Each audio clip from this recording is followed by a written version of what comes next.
नमस्कार, मी सुप्रिया फडणीस। मी तुम्हाला नेहमी माझे व्हिडिओ टाकत असते, छोटे छोटे घरातले। आता तसाच हा पण एक व्हिडिओ आहे। आज मी अमेरिकेत आहे आणि अमेरिकेत मुलीकडे आम्ही हरतालिकेची पूजा केलेली आहे। तर हरतालिकेची पूजा आपण सगळेच इंडियन लोक करतो, हिंदू जे आहोत ते। तर मनोभावे पूजा इकडे सुद्धा अमेरिकेत सगळ्या मुली करतात। एकमेकींना हळदीकुंकवाला बोलवतात, एकमेकींकडे जातात आणि छानपैकी हे व्रत साजरं करतात सगळेजण। तसे इथे आम्ही आज पूजा केली आणि हा आमचा छानपैकी देवारा आहे।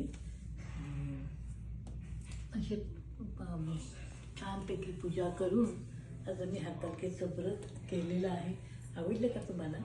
तुम्ही अशीच मनोभावे पूजा करा आणि मी छोटे छोटे व्हिडिओ टाकते, त्याला लाईक करा, शेअर करा, सबस्क्राईब करा।